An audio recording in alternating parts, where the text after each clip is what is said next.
इस बार वो अपना चेहरा भी साथ लाया था। मुझे पार्क में चक्कर आ गए तो मुझे यहाँ घर पे छोड़ने भी आया था। यहाँ? अच्छा, तुम इतना घबरा क्यों रही हो? शायद तुम मेरी बात समझी नहीं। जी, समझते समझते समझ ही जाऊंगी। सलाम साहब। वालेकुम सलाम। सपना बीबी आपकी बड़ी तारीफ कर रही थी कि आप बहुत खुश मिजाज है। Oh yes yes, thank you. ये क्यों होने लगा मेरा भाई? ये हमारा मुलाजिम है रमजू। जरा सी भी टोन नहीं बनने देती मेहमान के सामने। मेहमान? ये हमारी नई मुलाजमा है रजिया। और ये तुमने डैडी का पुराना सूट क्यों पहना है? तो सामने बंगले के मालिक जरा शहर को गए हुए हैं। उनके खान साहब ने गली के नौकरों की दावत कर दी। मैंने सोचा थोड़ी देर के लिए मैं भी जरा इज्जत ओढ़ लूं।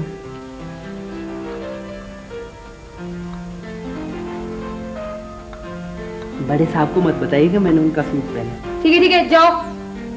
नालायक, बड़े साहब को मत बताइएगा।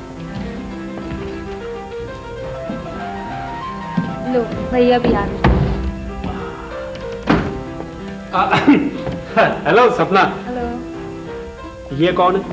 रजिया, डैडी ने नई मुलाजमा रखी है। ओहो अच्छा अच्छा, ग्लैड टू मीट यू। भैया ये आप गाल क्यों चला रहे हैं? वो आज एक लड़की का हाथ देख लिया था। आप नजूमी भी हैं? बाकायदा नजूमी तो नहीं हूँ, हाँ पॉमिस्ट्री बहुत जानता हूँ। मैंने माइकल एंजेलो की किताबें बहुत पढ़ी हैं। भैया माइकल एंजेलो तो मुसव्विर था। आपने कैरो की किताबें पढ़ी? हाँ। लेकिन केमिस्ट्री में ये चेहरे पे उंगलियों के निशान कैसे बन सकते हैं? वो शादी की लकीर पर इख्तिलाफ हो गया था। अच्छा। मैंने कहा कि आपके हाथ पे शादी की 3 लकीरें हैं, तो उसने कहा हाथ का प्रिंट ले जाइए, घर जाकर गौर से देखिएगा। अच्छा, तो ये उसी के हाथ का प्रिंट है। Shut up, shut up, shut up.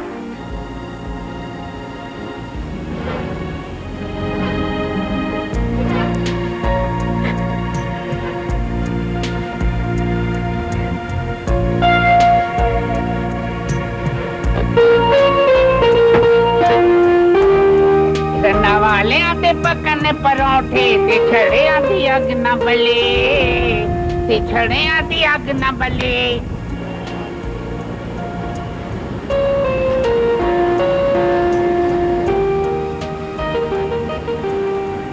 Excuse me? थोड़ा सा वक्त दे सकेंगे? No no not at all, मेरे पास घड़ी नहीं है। But who are you? मेरा नाम तहमीना है। मैं एक रिसाले से वाबस्ता हूँ। एडिटर साहब ने कहा एक अच्छा सा फीचर लिखो। आप इस पाइप में रहते हैं? जी हाँ, और कहाँ रह सकता है मुझ जैसा बेरोजगार आदमी। You know, I belong to a seasonable family but no job. This is the complication of the situation of the horizontal of the human being, you see. हाँ, फिर तो आप हमारे रिसाले के दफ्तर में भी काम कर सकते हैं। अच्छा, जॉब मिल जाएगी मुझे? अच्छा तो चलिए, अभी चलिए, अभी चलिए। आइए आइए आइए। ये मैंने घंटी क्यों बजा दी? चपरासी तो है नहीं यहाँ कोई। एक साहब मिल गए हैं अजीब से। रहते हैं पाइप में लेकिन पढ़े लिखे लगते हैं। अंग्रेजी तो फरफर बोलते हैं। तो फिर? सर उन्हें जॉब की जरूरत है, हमारे यहाँ काम करना चाहते हैं। अच्छा तो बुलाओ उन्हें। आ जाइए मिस्टर जेदी, आ जाइए। अरे हाजिर हुआ मैं। आदाब और तस्लीमात अर्ज करता हूँ बंदा परवर। आप बहुत खुश नसीब हैं कि मुझ जैसी शख्सियत से आपकी मुलाकात हो रही है। कैसे मिजाज हैं आपके? मुझे किसे बुला रही हो तमीना? उन साहब को बुलाओ जो पढ़े लिखे आदमी। पढ़े लिखे? What do you mean? शायद आप जानते नहीं हैं कि who is JD? Who is JD? I is JD. Oh, you are JD? Yes, I are JD. Mr. JD, GJD, I JD, Mr. JD matric second division from Sargodha division. ठीक है, आपको कुछ लिखने लिखाने से भी दिलचस्पी है? दिलचस्पी? अरे पूरे 8 साल तक दीवारों पर इश्तिहार लिखता रहा हूँ मैं। जी हाँ, काली खांसी का शर्तिया इलाज, हकीम बब्बन का जुशाना पीजिए आज। क्या आपको हैजा हो चुका है? हो चुका है यकीनन। हकीम बब्बन से मिलिए फौरन। और एक फिल्म का इश्तिहार तो क्या कहने, वो इश्तिहार ये था कि आप जी देखो, प्यार मोहब्बत और जंगो जदल से भरपूर शाहकार, गन्स ऑफ नेवरॉन उर्फ हिटलर का प्यार। और एक इश्तिहार तो ऐसे मजे का था। बस बस बस, लिखने लिखाने से मेरा मतलब था राइटिंग, फीचर राइटिंग, लिटरेचर और पोइट्री वगैरह। अच्छा अच्छा भाई, मुझे तो बहुत ही दिलचस्पी रही है पोल्ट्री से। आपका मतलब है पोइट्री? जी जी जी हाँ, यही चीज थी। मैं तखल्लुस के साथ शायरी किया करता था। मेरा तखल्लुस था मिस्टर जेडी अफसोस खरड़िया वालवी। अफसोस? ये क्या तखल्लुस हुआ? दरअसल मैं जब अपने अशार पढ़ता था तो लोग कहते थे अफसोस अफसोस, बस मैंने यही तखल्लुस रख लिया, अफसोस। एक शेर अर्ज किया है, कहिए इरशाद। शुक्रिया। अर्ज किया है, प्यार किया था क्यों अब रात को तारे गिन। वाह वाह वाह, मुकर्रर इरशाद। अच्छा, प्यार किया था क्यों अब रात को तारे गिन, ताना ना ना दिन, ताना ना ना ना दिन। बस मिस्टर जेडी, ये मानामा फुलझड़ी का ऑफिस है। हमें ना आपसे दीवारों पर इश्तिहार लिखवाने हैं और ना इस किस्म की शायरी करानी है। हमें चाहिए फीचर और मज़ामीन। अच्छा अच्छा अच्छा, तो ये आपका रिसाला माहनामा ये आपका माहनामा फुलझड़ी कब शाया हो रहा है? निकला नहीं है, डिक्लेरेशन की दरख्वास्त दी हुई है। जो कमाल है, रिसाला अभी निकला नहीं तो ये आप मज़ामीन किस लिए लिखवा रहे हैं एडिटर साहब? मिस्टर जेडी, रिसाला निकलने से पहले 6 महीने का मटेरियल एडवांस तैयार होना चाहिए। हमारी चीफ रिपोर्टर बिल्कुल ठीक कह रही हैं। Chief reporter? अच्छा, आप हैं चीफ रिपोर्टर? अच्छा भाई, बड़ी खुशी हुई। एक बात बताइएगा अपना एडिटर साहब के, ये बताइए कि मेरी पोस्ट क्या होगी इस दफ्तर में? आपकी पोस्ट होगी ऑनररी डिप्टी सब असिस्टेंट एडिशनल ज्वाइंट एडिटर। अच्छा, ऑनररी डिप्टी सब assistant additional joint editor. Oh, how busy man. तो हर इंटरव्यू के आपको 25 रुपए मिलेंगे। सिर्फ 25 रुपए? यानी जब रिसाला छपेगा, जब इंटरव्यू शाया होगा, तब ये काम कुछ दिहाड़ी बेसिस पे नहीं हो गया है? मैं इस दफ्तर में 1 मैन यूनियन बनाऊंगा। यूनियन? जी देखिए, अगर आप काम नहीं करना चाहते तो जा सकते। ये यूनियन खत्म। क्यों नहीं भाई, काम होगा, जरूर होगा। इंटरव्यू करेंगे, हम जरूर करेंगे।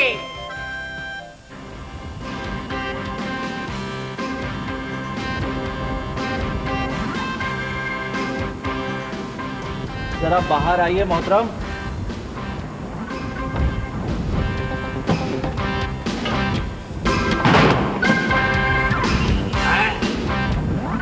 आपने मुझसे पूछा कौन हो तुम? यही तो मैं आपसे पूछ रहा हूँ कि आप कौन है? तो फिर किसी को आने दो। किसको? कोई आएगा, मुझे बताएगा कि मैं कौन हूँ। अजीब आदमी है आप। आपको यही नहीं मालूम कि आप कौन है?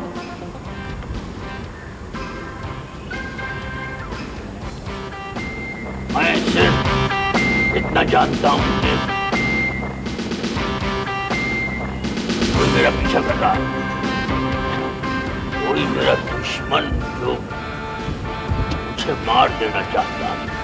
उन लोगों को तो मैं जानता नहीं, लेकिन जिनके मकान पर आपने कब्जा कर लिया है ना, वो मिस्टर जैदी अगर आ गए तो आपका गला दबा देंगे, सीधा कब्रिस्तान पहुंचा देंगे आपको।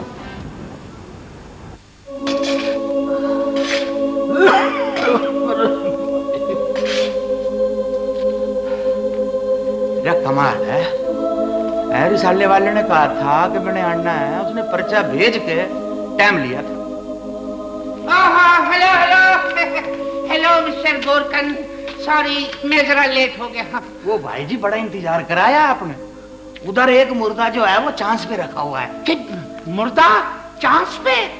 जी वो तो रखे रखे ठंडा हो गया, सीट नहीं मिल रही इसको। अच्छा मैं माफी चाहता हूँ। यहाँ आने से पहले दरअसल मैं एक बहुत बड़े सरमायादार के पास इंटरव्यू का वक्त लेने गया था, लेकिन उन्होंने मिलने से इनकार कर दिया।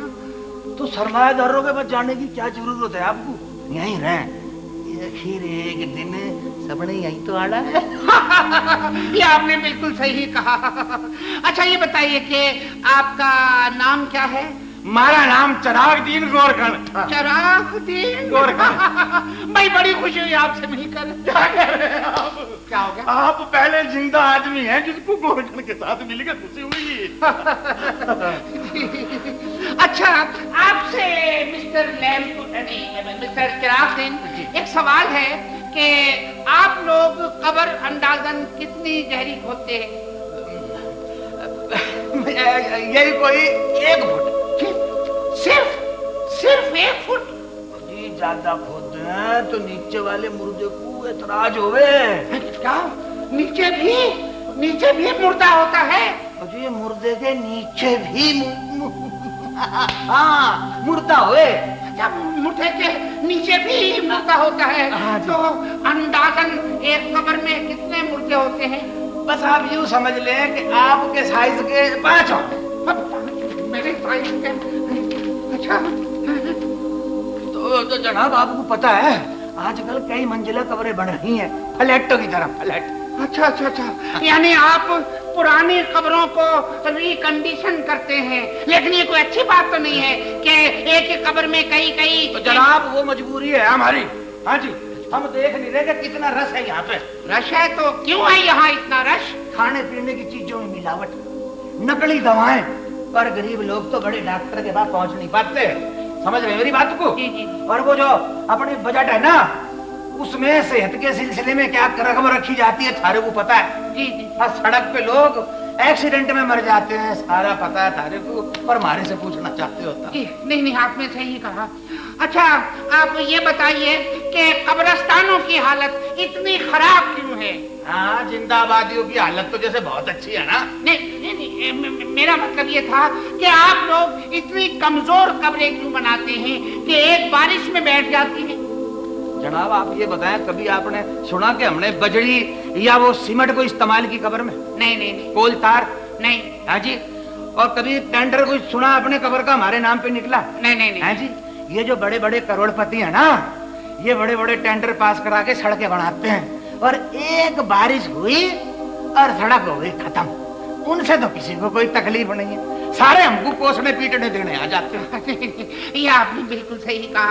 अच्छा ये बताइए कि ये जो तजवीज है कि कब्रिस्तानों के गिर्द 4 दीवारी जरूर होना चाहिए, तो इसके बारे में आपका क्या ख्याल है?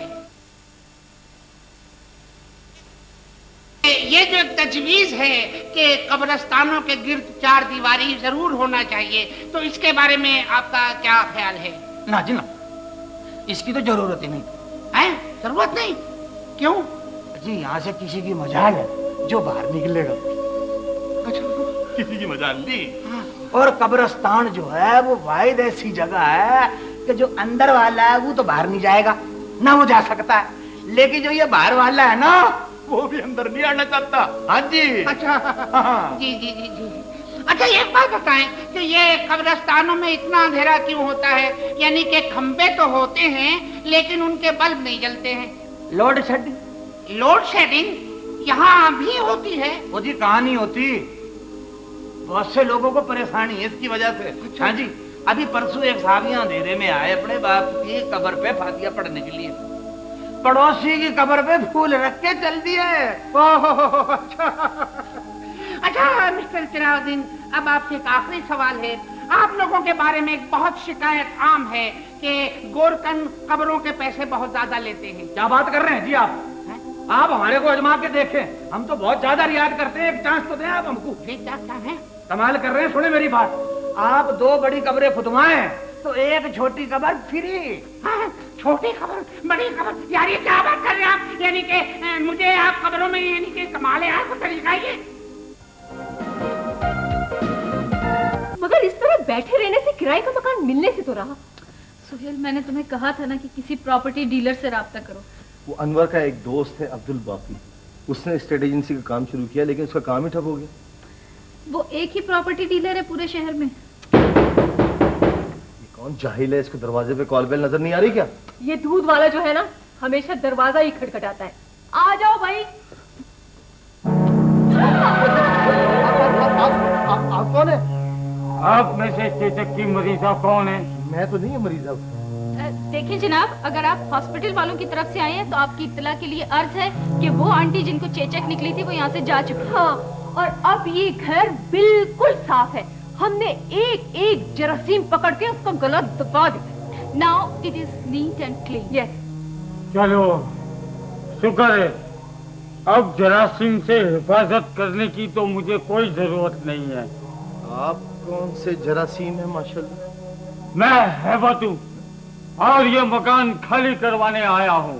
अच्छा अच्छा अच्छा, बड़ी खुशी है आपसे मिलकर, लेकिन हम जानते नहीं आपको। रियाजुद्दीन साहब को तो जानते हो ना, उन्होंने ही मुझे भेजा है कि हैबत तुम ये मकान खाली करवा के वापस आना। उन्होंने वापसी की शर्त क्यों लगा दी? चाबियां देने के लिए। लिहाज में बिल्कुल नहीं करता। बड़े बड़े किराएदारों को मैं दौड़ा चुका हूँ। फाइटिंग में भी मैं एक्सपर्ट हूँ।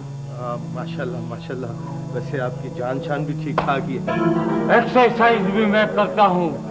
ये देखिए मेरी मसल, ये देखिए। अभी इसे मैं निचोड़ दूं तो इसमें से असली घी टपकने लगे। टपक टपक। बर्तन लाना, बर्तन। टपक। नहीं, रहने दीजिए प्लीज। चाचा मियां, हेलो, रहने दीजिए, हमें सफाई करनी पड़ेगी। ज़बानी बातचीत ठीक है। मैं यहाँ पे बातचीत करने नहीं आया हूँ। फौरन मकान खाली कर दीजिए, वरना इस घर की ईंट से ईंट बजा दूंगा। देखिए मामू जान, प्लीज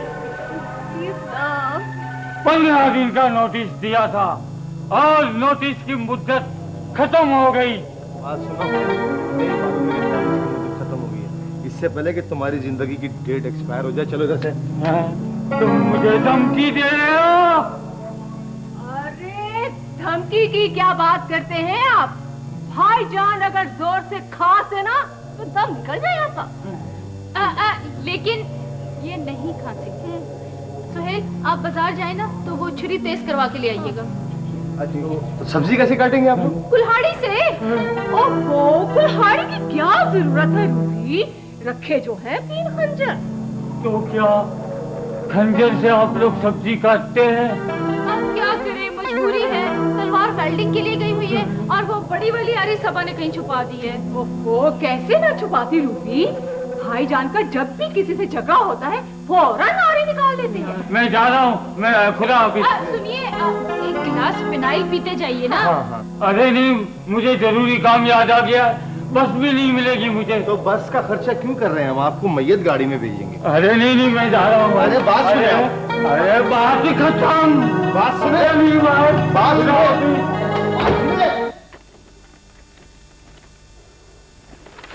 कहता हूँ निकल जाओ। हाँ, क्या हो गया? निकल जाओ इस दफ्तर से। एडिटर साहब, मैंने बड़ी मेहनत से ये रशाते कलम लिखे हैं और ये आप देखिए रहिए। हरगिज नहीं, तुम्हारे लिए कोई जगह नहीं है इस दफ्तर में। आप देखिए मेरी बात सुने। देखो तो कैसे कैसे इंटरव्यू करके ला रहा है ये शख्स। पहले एक गोरकन का इंटरव्यू करके लाया और अब एक मदारी का इंटरव्यू करके ले आया। और मुझसे कह रहे थे चूरन बेचने वाला भी इनका वाकिफ है। हाँ हाँ बिल्कुल है। चूरन बेचने वाला? जी जी। और इन्हीं शख्सियात पर चलेगा ये रिसाला। देखे आप बात सुन ले। अरे इन गरीबों के हालात भी लिखे आप अपने रिसाले में। इन्हीं से चल रहा है ये सारा माशरा। पर तुम जैसा बेवकूफ अब इस दफ्तर में नहीं चल सकता।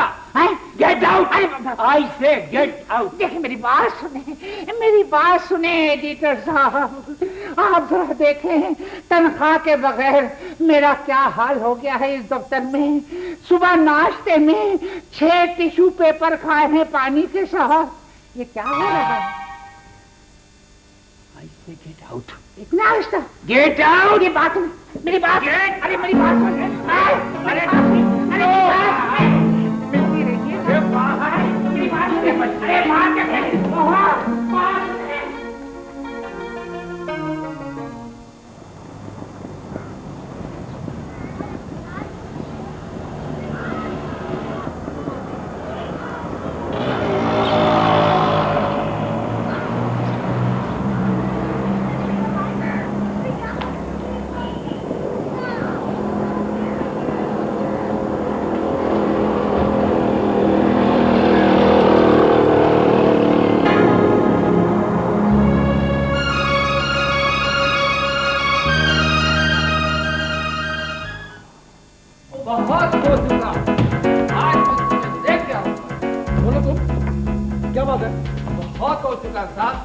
बात साफ होगी। मैं पूछ रहा हूँ कौन हो तुम, क्या बात है? वो नुक्कड़ में सफेद बंगले में जो नए किराएदार आए, मैं उनका मुलाजिम हूँ। तुम्हारा मेरे बेटे से क्या झगड़ा है? मेरा कोई झगड़ा नहीं है, असल झगड़ा तो मेरे साथ का होगा। क्यों होगा भाई? छोड़ो उनका हाथ। हटा। ये समझते नहीं है, अभी इनको पता नहीं है कि मैं कितना हाथ छोड़ किस्म का इंसान हूँ। मेरे दोनों हाथ बिजी करके समझ रहा है कि मैं दो लत्ती नहीं मार सकता। आज तुमने कोई नई हरकत की है। काफी दिनों से हरकतें हो रही हैं साहब। ये जब गाड़ी में हमारे बंगले के आगे से गुजरते हैं तो गाड़ी रोक के खूब हॉर्न बजाते हैं और चले जाते हैं। सायरा बीबी ने शिकायत कर दी अपने डैडी को। क्या? सायरा नाम से? सायरा साहिबा को गलतफहमी भी हो सकती है। भैया, मैं सायरा को जानती हूँ, बहुत अच्छी लड़की है, बिला वजह शिकायत नहीं कर सकती। बड़े साहब ने मुझे हुक्म दिया है कि बात आगे बढ़ने से पहले आप तक पहुंचा दी जाए, ताकि बाद में शिकायत ना हो हमसे। ठीक है, जाओ।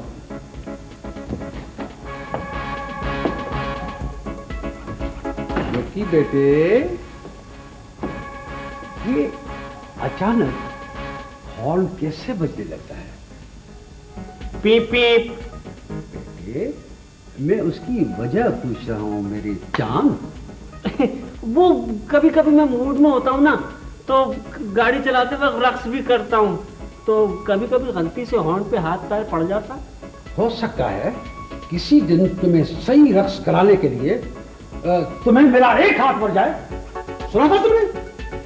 बात आगे भी बढ़ सकती है। Very bad, very sad.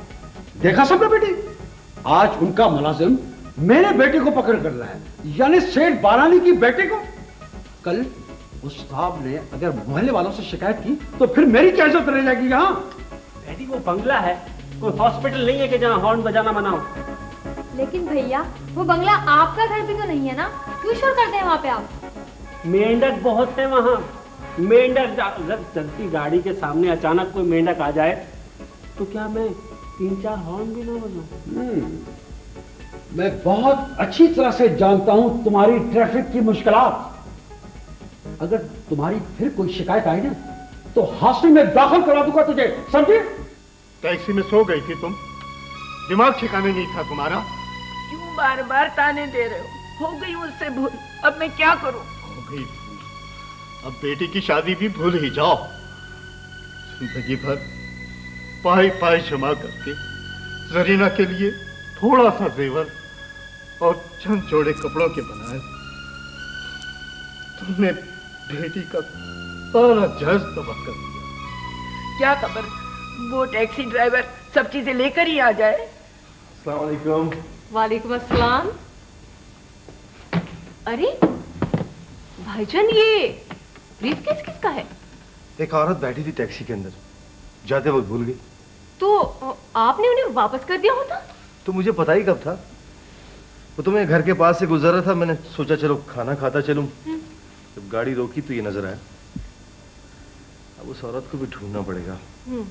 खैर तुम ये बताओ कि खाना किन मराइल में? खाना बहुत दुश्वार है, क्योंकि इस वक्त रूबी किचन में खाने के तजुर्बात कर रही है। थोड़ी देर लग जाएगी।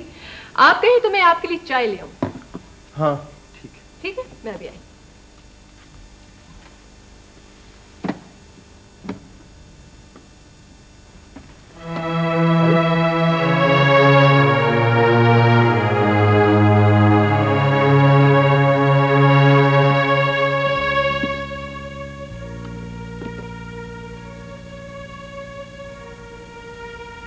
यही तो अलमिया है हमारे माशरे का।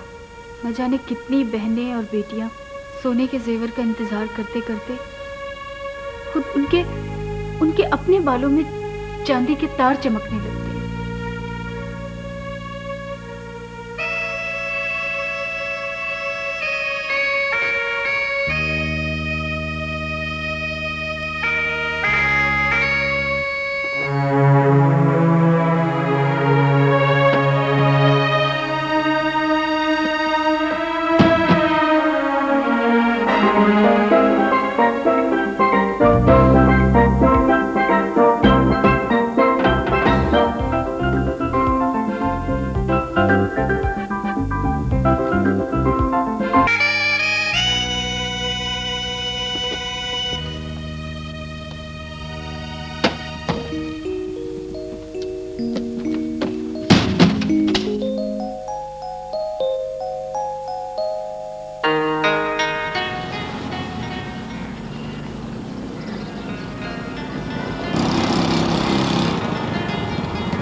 सुहेल भाई किसी का सामान वापस करने गए हुए हैं, बस आने ही वाले होंगे।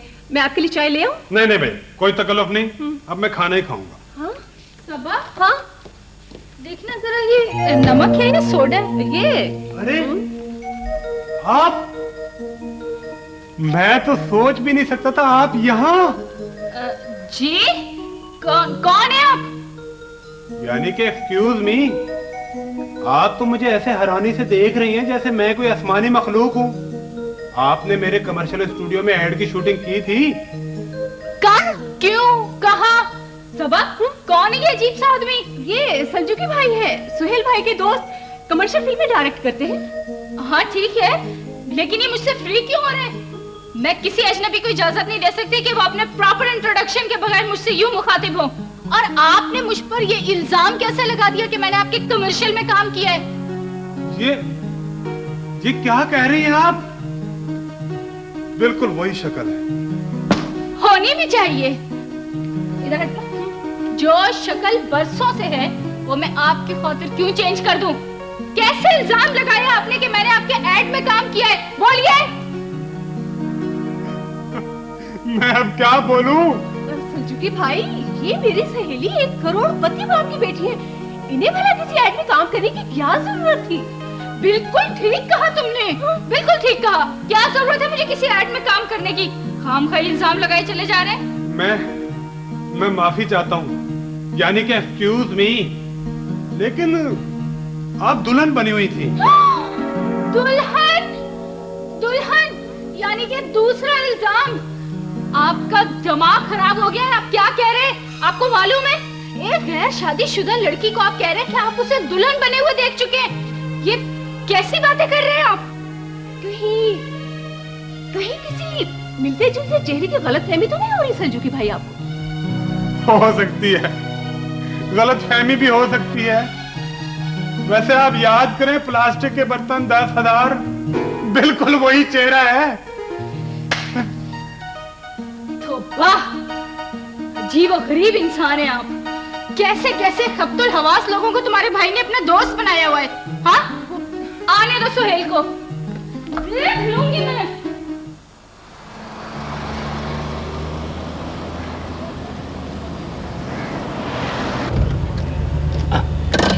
देखिए बड़ी मियाँ, मैं टैक्सी इसलिए नहीं चलाता कि किसी गायब और दिमाग आदमी को लेकर पूरा शहर घूमता रहूं। मुझे फौरन कहीं पहुंचना है। अरे ठीक है, तुम जहाँ जा रहे हो वहीं मुझे भी पहुंचा दो। जहाँ आपको जाना नहीं है वहाँ कैसे पहुंचा दूं?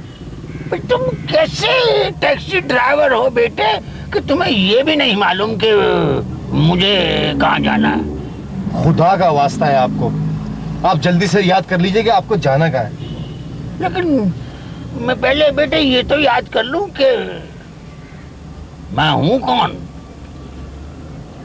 माशाल्लाह, मैं आपको तरीका बताता हूँ बेहतरीन सा।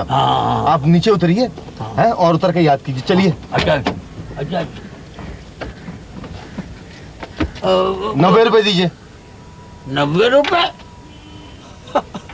माफ करना टैक्सी ड्राइवर बेटे, मैं जहाँ से चला था, मैं कहाँ से चला था मुझे क्या पता। खैर कोई ना कोई तो जगह होगी वो जहाँ मैं चला था। बस मजे की बात क्या हुई मजे की बात ये हुई कि मैं जब वहां से चला तो जेब में पैसे डालना भूल गया। रहने दीजिए पैसे। आप बहुत बहुत शुक्रिया, आप उतर गए, आपका बहुत शुक्रिया। ये अपना बैग लीजिए, चलिए। अच्छा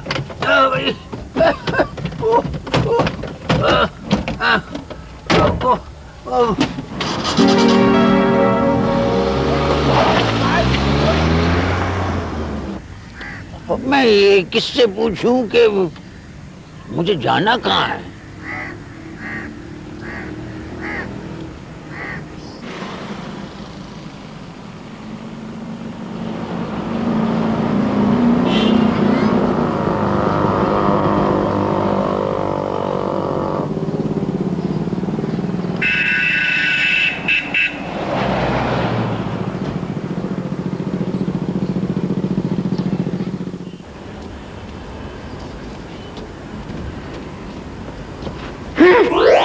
ए भाई, ओहो बाबा जी, अरे बाबा जी, बाबा जी, ओहो भाई कौन है आप? ये मेरा घर है, मेरा घर है। आपने दिन दिहाड़े कब्जा कर लिया है? चले निकले यहाँ से। अच्छा ये आपका घर है? भाई मेरा घर है, जाएं आप अपने घर चले। तो मेरा घर कहाँ है? भाई मुझे क्या मालूम आपका घर कहाँ है? चले अपने घर जाएं, जाएं। ठीक है, चले जाते हैं, चले जाते हैं। इसमें नाराज होने की क्या बात है? चले जाते हैं, चले जाते हैं।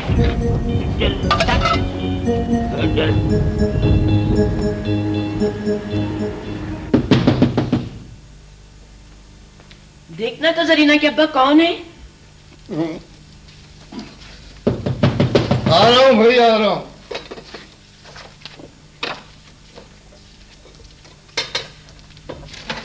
कौन है भाई? अंदर आ जाओ। अस्सलाम वालेकुम। ये कासिम साहब का घर ही है? जी। आप कौन? मैं। अरे तुम, मुझे यकीन था बेटे कि तुम जरीना के जेवरात कपड़े वगैरह लेकर जरूर आओगे। ये लीजिए। अल्लाह का शुक्र, ईमानदारी अभी भी जिंदा है। कोई बात लीजिए, मेरा फर्ज था। ये बक्सा हमारा तो नहीं है। ये सामान कैसे बदल गया? नहीं भाई, ये हमारा बक्सा नहीं है। देखिए, मैं आपका हुलिया बता के बड़ी मुश्किलों से यहाँ ढूंढता पहुंचा हूँ, और ये बहुत अच्छा किया जो तुमने हमारा मकान ढूंढ लिया, मगर हमारा बक्सा कहाँ है? मैं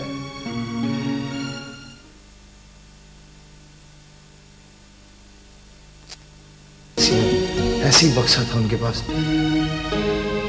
जरूर वो ले गए। आप लोग फिक्र मत करें बिल्कुल भी, मैं आपका सारा सामान ढूंढ तक आपको पहुंचाऊंगा, बिल्कुल फिक्र न कीजिएगा। खुदा हाफिज।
टैक्सी वालों को यहाँ से जाने दिया, वरना उसकी टैक्सी जब्त कर लेता और उस वक्त तक वापस न करता जब तक वो हमारा बक्सा न दे जाता। तुम्ही जैसे लोगों की वजह से दुनिया में नेकियां कम होती जा रही है। उसकी शराफत थी कि वो आ गया, धोखेबाज तो नहीं था। ये तुम्हें कैसे मालूम? अगर धोखेबाज होता तो वो हमारा घर ढूंढते हुए यहाँ ना आता। ये हमारी गलती से हमारी बच्ची का बक्सा कोई और ले गया। हम तो इस टैक्सी वाले का क्या कसूर है? इंस्पेक्टर साहब, यकीन कीजिए, इसमें मेरा कोई कसूर नहीं है। मैं तो वो अटैची केस वापस करने जा रहा था जिसमें उस गरीब औरत की बेटी के जहेज के कपड़े और जेवरात वगैरह थे। कसूर इस बात का है कि उस गैर दिमाग बूढ़े को अटैची केस क्यों ले जाने दिया? मैं तो सोच भी नहीं सकता था कि वो अपना अटैची केस छोड़ जाएगा और दूसरा ले जाएगा। दोनों एक जैसे थे, बिल्कुल इस तरह के, और इस बात पर मैंने गौर नहीं किया था। गौर ना करने से आदमी फंस सकता है ऐसे मामलात में। मुझ पे शक कर रहे हैं और ये समझ रहे हैं कि मैंने वो जहेज वाला अटैची केस गायब कर दिया? नहीं, जो टैक्सी ड्राइवर उस गरीब औरत के घर तक पहुंच गया, बाद में वो थाने आ गया, मैं उस पर शक नहीं कर सकता, मगर तुमसे कोताही जरूर हुई है। क्या करूं इंस्पेक्टर साहब, आप प्लीज जल्दी से उस बाबा को तलाश कर लीजिए, वरना मैं मुश्किल में फंस जाऊंगा। मैं पूरी कोशिश करूंगा कि वो खफ्तुलवाद बाबा मिल जाए। अगर मिल गया तो तुम्हारी ईमानदारी के बायस मैं महकमे से सिफारिश करूंगा कि तुमको इनाम दिया जाए। मगर इंस्पेक्टर साहब, मैंने किसी इनाम की खातिर ये नेकी नहीं करनी चाहिए थी। अगर एक ईमानदार टैक्सी ड्राइवर की हौसला अफजाई की जाए तो दूसरों के लिए एक अच्छी मिसाल बन सकती है। काश इस महकमे में आप जैसी और भी मिसालें हों। प्लीज इंस्पेक्टर साहब, आप जल्द अज जल्द वो अटैची की केस तलाश करवा लीजिए। ये क्या हो गया? वो बाबा कहाँ चला गया? जाते जाते अपना अटैक की केस यहीं छोड़ गया। कहीं इसमें बम न हो।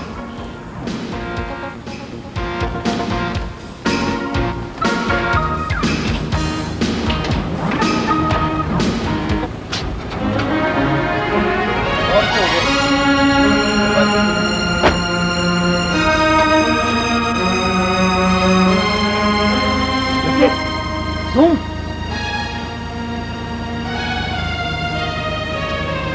माफ कीजिएगा, टैक्सी खाली नहीं है।